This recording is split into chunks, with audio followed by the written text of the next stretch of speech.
Hello and welcome to the Total Soccer Show. My name is Daryl Grove and I am not joined by Taylor Rockwell today, but I am joined by Matt Tomaszewicz, codename the Shin Guardian. If you don't know Matt, then you obviously are not on soccer Twitter. But if you do follow at Shin Guardian, as we do, you get really informed and incisive takes on how soccer works, both on and off the pitch. Matt's takes are also really genuinely insightful, usually spelled with an S, sometimes spelled with a C. Haha. Matt's also been really good to us here at TSS, offering us advice, helping us grow over the years, so it's always a pleasure to have him on the show. Today, Matt and I talk some US men's national team, looking back at the Gold Cup and identifying patterns of play that make this US team a Bruce Arena team, and getting Matt's analysis of how several players performed this summer. Then, for the main event, we talk Everton. That's right, the Premier League is coming, and Matt's a toughie, though not for the reasons I expected him to be. If you're an Everton fan yourself, or you just want to be a bit more informed about the upcoming Premier League season, then stick around and keep listening. If you're more of a Major League Soccer fan, then tomorrow, Wednesday, is the show for you. So on the other end of the line, I have the Shin Guardian, Matt Tomaszewicz. We are connected coast to coast. Hello. How are you, Daryl? I am great. Thank you very much. It's really good to talk to you. It has been a while since we had you on the show. I'm not even sure how long it's been. Maybe it was the 2014 World Cup? Was it? No, it can't be that long. No? I'm sure I spent a full year complaining to you guys about Klinsmann before Bruce Arena came around and willed his way to the Gold Cup championship. Well, we're going to talk Everton later, but do you want to start there? Do you want to start with the Gold Cup that just happened? Yeah. I guess my question is, you were one of the more vocal guys on Twitter who had sort of the knowledge to back it up that Klinsmann was doing a bad job and we needed a replacement. Got Bruce Arena. We're now 7 months past Gold Cup championship. Are you as happy as you expected to be? I'm more happier. More happier. All right. More happier. Is that that's good English for me? No secrets on Klinsmann, and for my mind, I'm a tactical mind, so I always get frustrated first. It's great if you can kind of induce the rah-rah speeches and get teams to come up to the moment, which kind of Klinsmann lost with the group. Yeah. At least with Bruce Arena, I would say the main thing is, he is very conservative, but he from the run of play, I think they've given up one or two goals. Is it maybe it's a little more, but it sure seems that they've given up a lot less concessions from the run of play. And can you sort of pinpoint that to anything particular that like Arena's doing and Klinsmann wasn't? I mean, specifically not to bash Klinsmann, right? Because there's almost there's no need to do it now, right? Because he's gone. But just in terms of if people are watching this Bruce Arena US national team, what should they be looking for that are the reasons why we're a bit more defensively solid? Well, I think there's a few simple things. For Arena, he's certainly not going to vacate the middle with his players, and he's going to make teams go around the outside, which he's done. Yeah. He's going to make sure that he's going to be conservative first before attacking, and he's content to win games 1-0. Not always to the enjoyment of the fans, obviously, but when you're losing a number of games that you should win against lower quality competition over the past few years, that's welcomed by players and fans alike.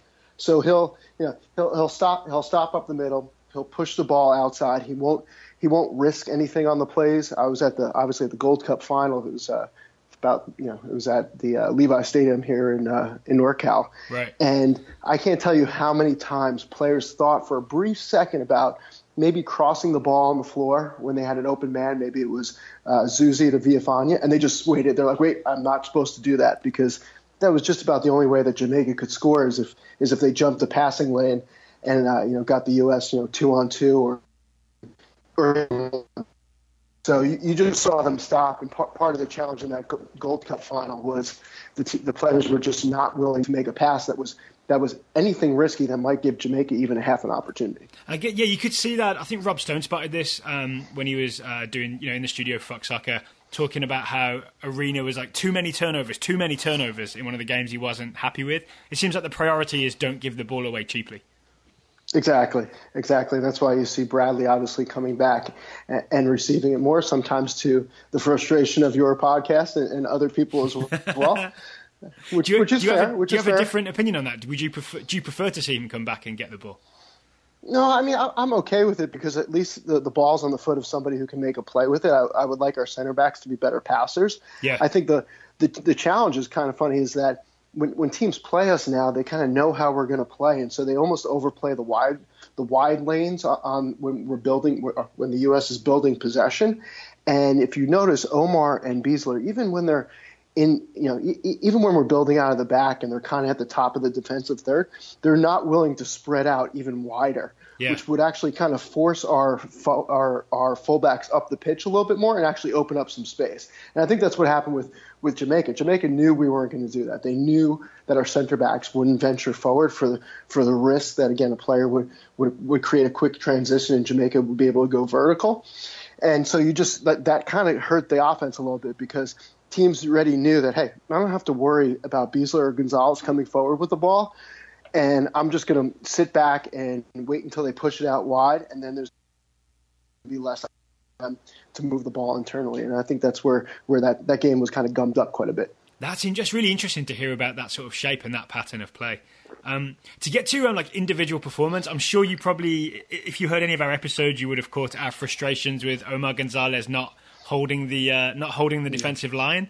I wanted to get your take on that because you've probably seen a lot more of Omar than we have, and I want to sort of get your read on his performance at the Gold Cup. Is that a regular thing, and is it as much of a problem as we were sort of? Were we right to be as concerned, or are we overreacting?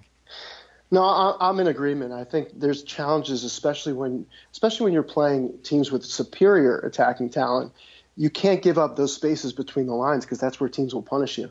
And a number of times, and I think Taylor keyed on it a number of times in your guys' podcast over the summer, is that Gonzalez just kept dropping. And I think part of it was trying to help Zuzi out often and thinking that Zuzi might let his man go. Right. But you almost have to trust the integrity of your defense. Right? Yeah, sure. But I think you almost have to trust your defensive integrity. And actually, you get the mindset of, I'd rather get beaten over the top here since I'm not pushed all the way up the field than compromise the line and find somebody to find some space in there. Especially when what Arena likes to do quite a bit is he says, I'm not going to lose possession. I'm not going to lose possession with Bradley and let's say even Acosta to some extent. And often he's going to push 4 guys up high and maybe sometimes even 5 guys up high. And he's going to say, look, if you want to close on me, I'm going to dink it over the top, and then I'll have some numbers, either wide on the flanks or maybe even centrally. And I think that creates a challenge sometimes for the U.S. because they push so many guys high up the field that then they want to say, okay, well, on the return, I'm just going to grant a little space. So that creates a problem. And I certainly didn't enunciate that well for your podcast listeners. Well, everyone can skip back 15 seconds and re-listen if you want to catch it one more time. Don't do that. So it sounds like you were pretty happy with the sort of patterns of play you saw. Are there any, for example, players that, because you watch, say, more MLS than Taylor or I do, are there any players that you feel like maybe should have been getting an opportunity or more of an opportunity at the Gold Cup? Anyone you'd like to have seen more of, I guess, is the question. I think I probably like to have seen Agudelo a little bit more.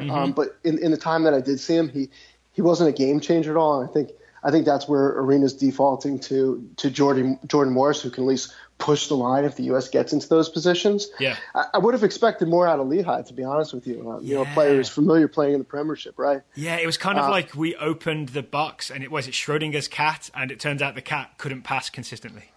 Yeah, and it was curious to me. So, I think for the goal, but the hard thing with the Gold Cup is, until you get to that Costa Rica match, you're really not testing your players at all, right? Yeah.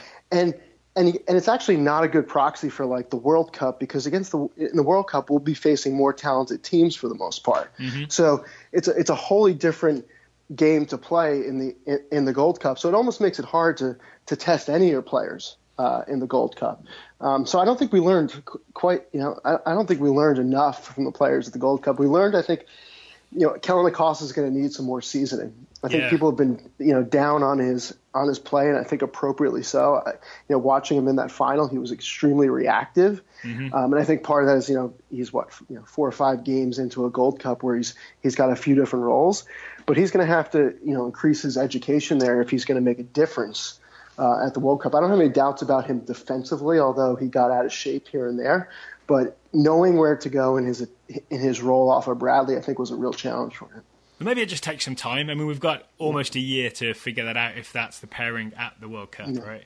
Yeah. The other guy I was worried about, or I guess confused about, is Dom Dwyer, because as you said, like, it's not really a test in the group stage. And then he went back to Sporting KC. And I don't know if you saw this. There was a quote from Dwyer today. It was something like, Peter Vermees, but basically Bruce Arena told him that Peter Vermees wanted him back at Sporting KC. And then Dom Dwyer said, but turns out Peter Vermees doesn't want me anymore. So it suggests maybe he was called back to make that trade go through. And that seems to have really cut his Gold Cup short. And he could have done with the games against the tougher opposition to prove that he can do that. Yeah, for sure. Because, I mean, I think, if you look at him in parallel, and first, I wonder if he went back to KC because they were like, we're not going to risk a one-game injury because we're about to move him, right? Yes, like that's that, true. Yeah. That's an obvious concern. I think when you looked at Morris, he definitely looked, shaky. Not just the I forgot who beat him for that goal in the final, but he did look shaky on defense for sure. And I think what you're going to get out of it. It was Javon Watson. I just remembered. Yeah. Being at the game and just being able to see some plays on defense, it's a real challenge for him to come up to speed on the defensive end. Yeah. So Dwyer already has that about him. The question is, can he beat? Because I think Morris with his body and sort of straight line can beat maybe some World Cup center backs in the channel, right? So that's what he's going to give you. And then can Dwyer do that? And can Dwyer hold up the ball too? Because in some ways he's competing with, maybe less so with Morris in that sense, and more so with a Bobby Wood or a Josie Altidore. Okay, that makes sense.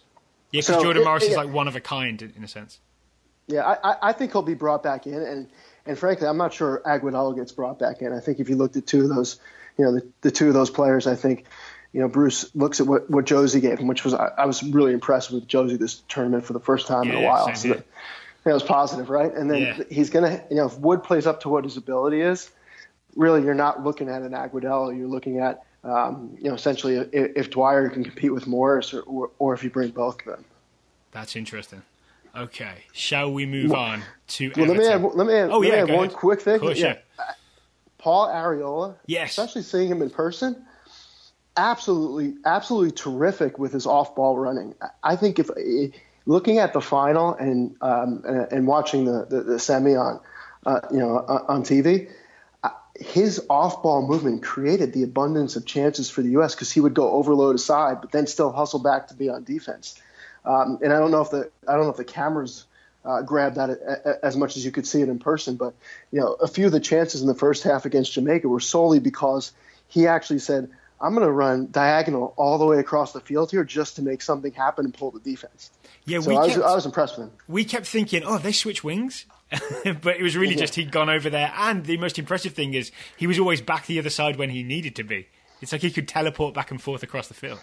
Yeah, and that was after playing 65 minutes, was it Saturday before Wednesday, and then playing a Jamaican team with speed. Yeah. So, that was good to see from him. I think he's very much on the cusp or even in the roster at this point for the World Cup. It kind of bodes well for a World Cup as well, that he can keep that pace up over multiple games in a short space of time, because that's part of the game, right? When you go to a World Cup, part of it is being able to keep doing it. Yeah, it's kind of interesting to see because DeAndre Yedlin who will likely be our starting right back if he stays healthy. He's injured right now. Yeah, and Ariel on the right. You're not going to get a lot of possession out of them, frankly. But if you keep pushing that side like high and wide, you might either get some crosses or some like opportunities around the corner, and that's a strength for the U.S. And because the U.S. will go into the World Cup saying, I'm going to be playing these teams that are not well rested and that want to possess the ball against us. So that the best counter for the U.S.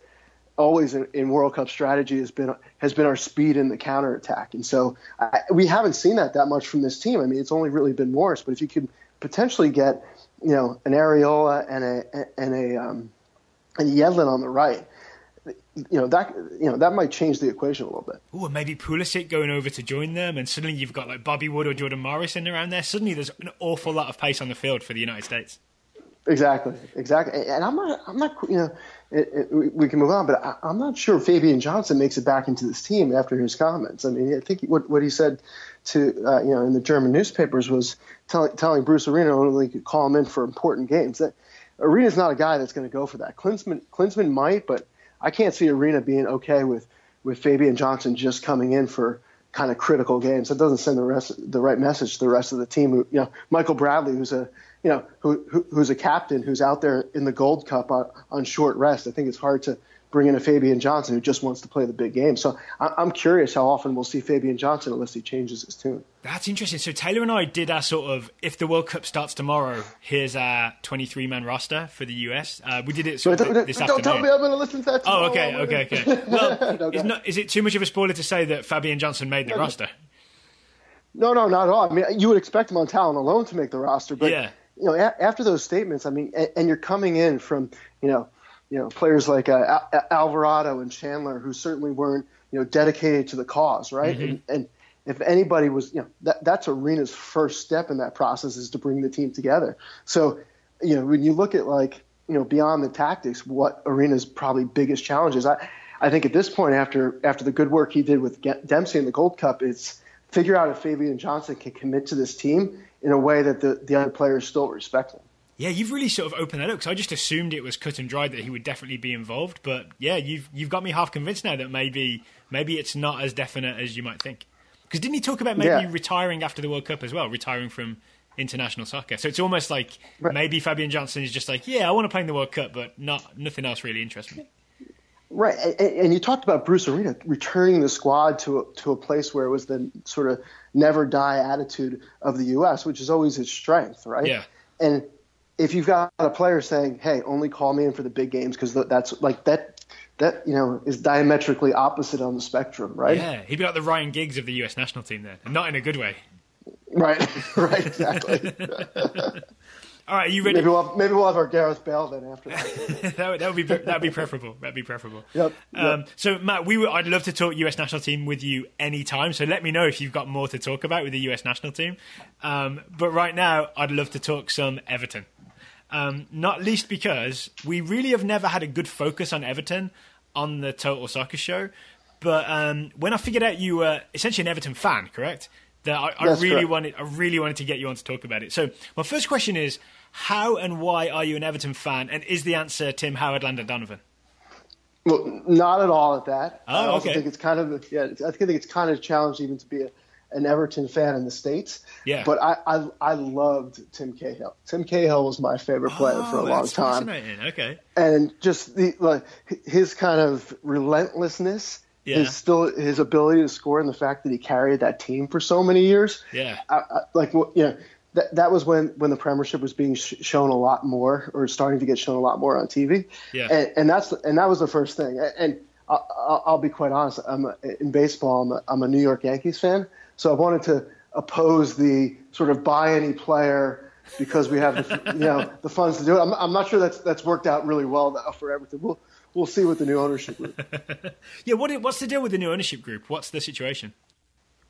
Well, just a lot more money into the club. And, okay. If you look at their transfers thus far, this first kind of off season, with the new group, they're right about balance right now. But you got to believe that they're going to bring in at least one more player, maybe two. So that would put them in a deficit, which I can't remember the last time that Everton was in a double-digit deficit for their transfers in an off-season. And I could be wrong. It could be last year. Just it doesn't seem that that's happened all that frequently for the Toffees. So Lukaku, there was a lot of income from selling Romelu Lukaku. Probably wasn't Everton's first choice to sell him, but there is now a Lukaku-shaped hole up front. Wayne Rooney came back the other way. I know it wasn't part of the deal, but that's essentially what's happened, right? You've got Wayne Rooney instead. Is that a good enough replacement? I mean, I'm kind of pro Wayne Rooney, but I know not everybody is. Or do you expect Everton to go and find another striker? Daryl, this is like a soccer/football podcast. Did you really just compare like contemporary Lukaku to all old and over the hill Wayne Rooney? Kind of, yeah. No. And their first preseason game was it last Wednesday, and Rooney was up top, essentially in the role. I mean, that's been inhabited by Lukaku because they're still deficient of a striker, and there was no offense from Everton because I think what people don't realize I'm sure people realize it, but I'll just key on it, is Lukaku was not only good at holding up the ball, but he had the pace to threaten the back line too. So he always commanded two players, which basically opened up, it's a 4-4-3 predominantly for Everton, which opened up the other two wingers to receive the ball. So now if you don't need to pay them as much respect to Rooney, you got a question about how Everton's going to outlet on the transition, which is the big challenge, which is why you hear the name Giroud, thrown around quite a bit. I see. So yeah, it's like Rooney's sort of lack of occupying two defenders makes it harder for everybody else. Yeah, I mean, he just doesn't have the legs anymore. He's still a smart player, but frankly, the best skill sets I've seen for Rooney, in his last maybe year or two has been getting that ball and making a pass between the lines that maybe bypasses one or two lines. Mm-hmm. I haven't seen him be a terrorizing striker. To go back to that game, just as one observation. Is this the Europa League game? Is that what you're thinking about? Yeah. Once Sandro moved up top in that game, Rooney moved outside. I think it was on the right, and it started opening up some space because he didn't have to lead the line. I see. You can't rely on Sandro the whole season up top for sure, and that's not. Frankly, I don't think that's the role he should be in. But Rooney's not going to be that guy to lead the line, so. I'm trusting that a transfer will come in, but if it doesn't, that's going to be a problem. What about another transfer out? Could be the English Tommy Thompson, Ross Barkley. So I've always wanted to get your read on Ross Barkley because he's a player. When I first saw the highlights when he was like 19, 20, I was like, this is an exciting kid. Like, reminded me a little bit of Gaza, the way it was kind of muscular but skillful. Yeah. And I'm always looking for the next Gaza. And I kind of got excited the start of last season where it felt like maybe Ronald Koeman had sort of made him a bit smarter in terms of positioning. But then it's all kind of gone wrong in the last few months, hasn't it? Like, so. What is as far as you know, what's the situation right now, and what do you hope happens with Ross Barkley? Well, I think he's going to move, and I think that's probably best for him at this point. Yeah. I think he came up early, and like a lot of players, like I think Davies will struggle this year because it's his second year, and people have scouted him, and I think that kind of happened to Barkley a little bit, and Barkley is not. I would say the fleetest of thought right now. And I question whether he can get there. If you watch him, he takes a long time to make decisions. And his touch, he makes a touch on the ball, and it could be a one touch to play it into space for him, but he just hesitates a second. And that could be him not knowing what he should do with the ball, or maybe trying to be too much of a fulcrum point for the offense. But I don't know if it happens for Everton and him. And his speed of thought has to get a lot faster and almost just be more instinctual. And I don't know how you coach a player to do that, right? It's almost like you just get I think he did better last year when he was out wide, just almost giving him, the free thinking from there. But he's not quite good enough for that role. That's why they're trying to find, Rooney might play that role probably a little bit better than him right now. And that's why they're trying still to go after, Gylfi for it. So, there's that long saga with Gylfi Sigurdsson. Oh God, who knows? Yeah, who knows what happens there, right? Maybe Barkley to Swansea. Well, I think everyone says he's going to Spurs. I mean, I'm not smart enough or in the know or even overseas enough to know about that. But I would just why don't you just trade him for was it Janssen, right? The backup striker for the Spurs, and that solves both teams' problems because Janssen's not going to play as much as he wants to with Kane around, and he's kind of the player that would help Everton. And I think I would probably think that way back in the old days for Everton, where I'm like, we're not going to pay money for everybody, but that. There's not a lot of trades, or actually, we just saw one kind of with Lukaku going one way with a boatload of cash, and Wayne Rooney bringing it back to Goodison the other way. Yeah, that was it was an unofficial part of the trade, right? Yeah. I will think there's a little bit too some save face for Rooney also. But. Right. Let's get to a player that I know you like, Morgan Schneiderlin. He sits, as I understand it, he plays sort of like the deepest in that midfield three, the Koeman midfield three. And I often see you on Twitter being all into Morgan Schneiderlin. So why do you like him so much, and why not Gareth Barry? Oh, it's a little bit addition by subtraction, right? Schneiderlin's just a little bit faster on the ball. I think the frustration with Barry is, and Barry was an aging player, so his trade-off, was a little bit like we talked about with Gonzalez earlier. He's going to concede a lot more space so he doesn't get beat. So, right. It used to frustrate me, to all hell during the Roberto Martinez years that Barry would be deeper than the center backs. And you'd be like, dude, your role is like a 6 here, right? It's not to drop in the middle and just let other people take players, right? You've got two coaches, Martinez is a very good coach and Koeman who have played him. So they obviously see the merits of playing him. But I tend to think that Everton play well too on the back foot with Barry there. I see. He's a very safe outlet, a very safe player. And I think there's spots for that. But I think too often the fact that he drops so deep, both in attack, or he played the sideways ball instead of playing the vertical ball, right? That created a real problem for both the attack and defensively when he used to drop. So just even getting Schneiderlin in there, who's a little bit, he's more fit, he's more mobile at this point. He's going to look for that penetrating pass a little more, and I'm fine. I'm fine if Everton concedes, because their defense under Koeman is a lot better than it was under Martinez. So it's kind of part and parcel to how they're playing now. Are you a fan of Idrissa Gueye? I have to see more of him. I think, and you saw with Matic's transfer to Manchester United, you always need extremely talented center midfielders, especially in a very physical, in my opinion, very physical league like the Premiership. Like, not to jump ahead, but like Clausen and Sandro. I was watching their highlights a few weeks ago. Yeah. And I started looking, and I'm like, there's nobody defending any of these teams. It's the Eredivisie in La Liga, right? And they're both scoring at will, but you're realizing that there's nobody there's nobody on them. There's nobody defending them. They've got, you mean like a big physical sort of knock you over type thing, or just anybody, just like the dedication to defense in the Premiership, right? Combined with the physical skills of the players, right? Is kind of necessitates you, whoever wins a lot of that central midfield battle is going to win the game, right? So the good teams will always have good players, strong players, in central midfield. You look at, Spurs defense with Dyer, Wanyama, and Ali. You look at, Manchester United now bringing in Matic, Matic, Pogba, and that may or may not be enough depending, what formation they play. You look at Chelsea, they reloaded in central midfield and they still have Conte.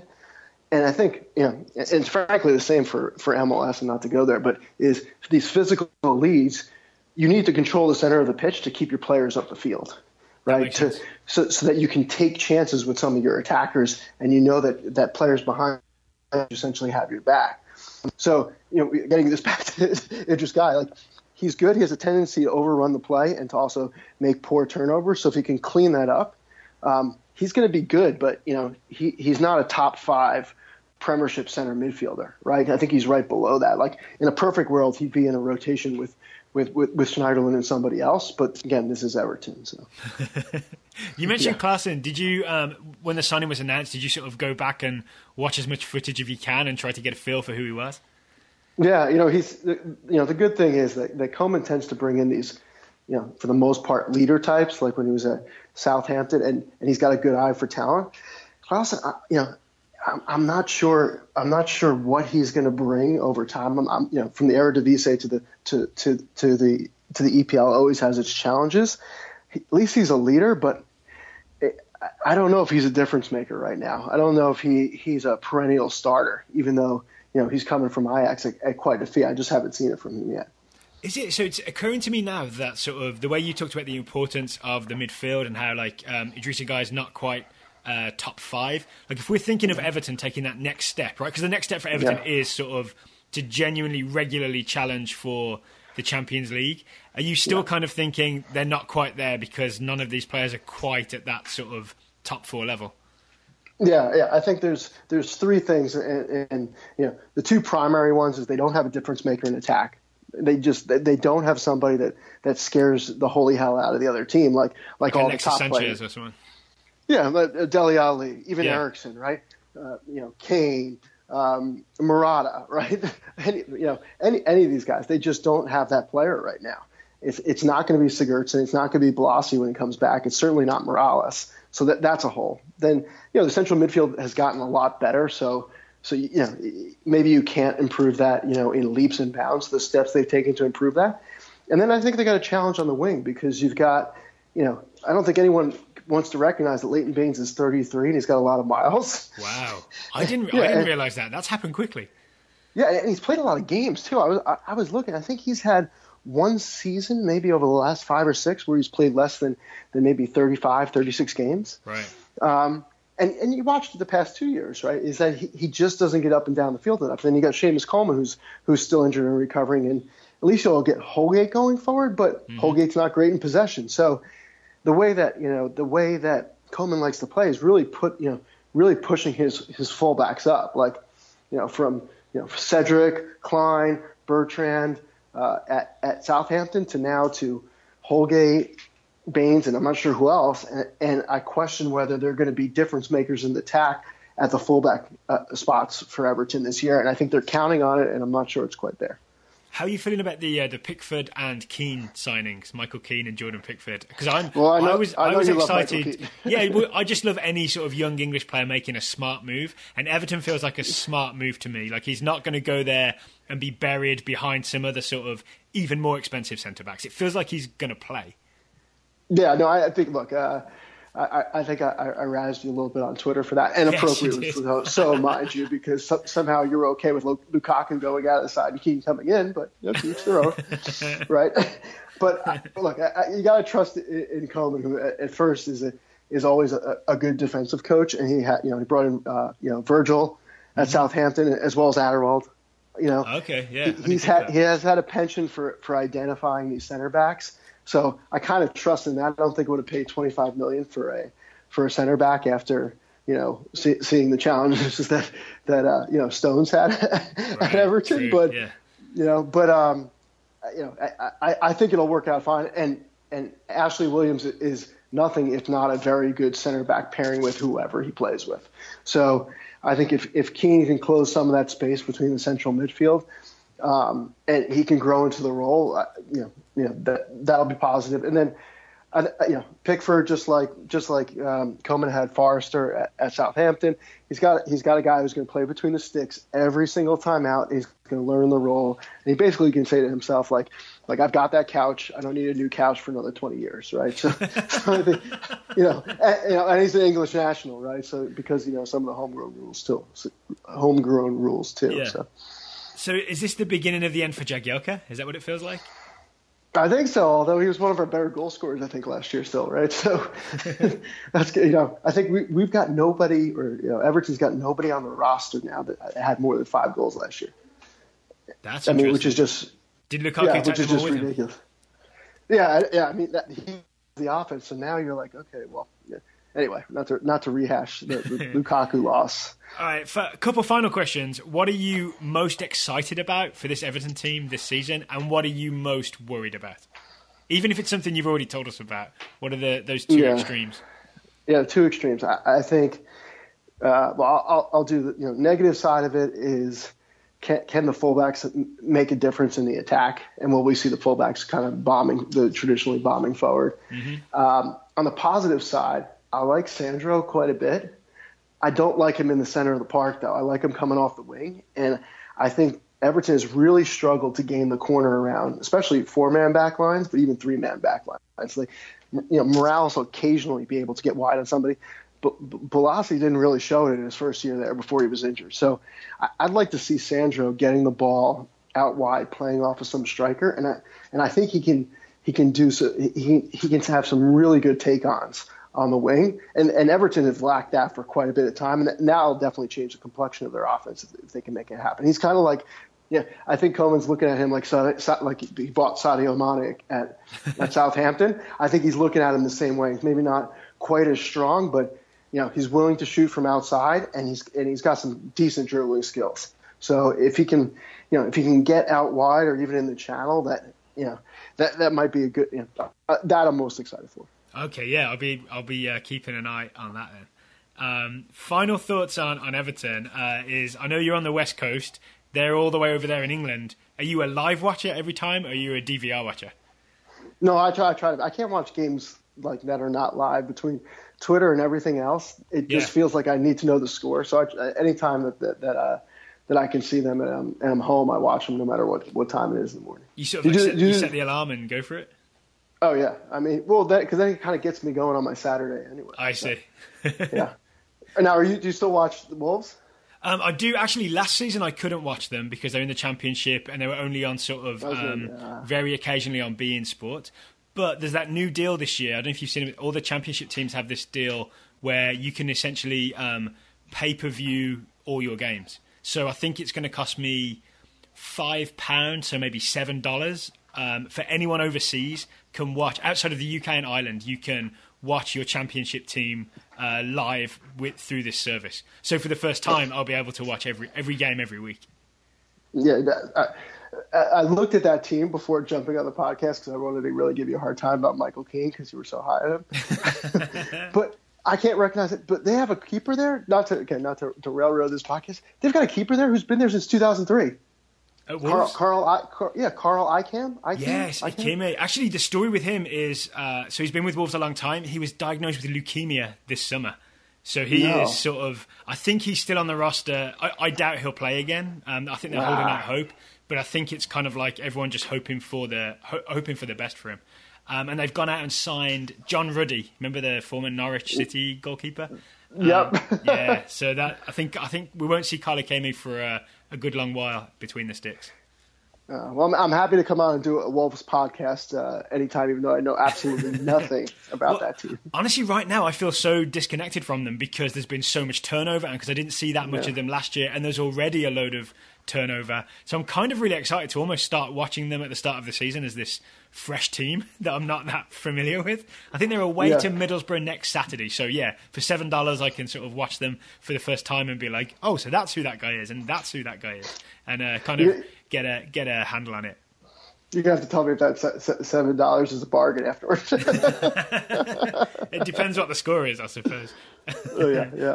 But the one bit of news, I don't know if you saw this, was that they signed Ruben Neves from Porto, who's the sort of the guy who was a teenage captain of Porto and was expecting to go to the Premier League, but George Mendes kind of persuaded him to make a pit stop in Wolverhampton, at least for a year or two. Yeah, that could be exciting, or it could be a huge disaster and he doesn't want to be there. So again, I'll spend my $7 and find out next week.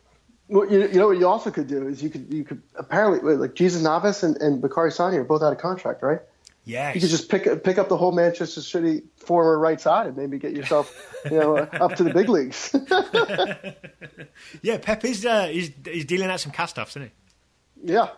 All right, Matt, is there anything else you want to touch on before we call it a day?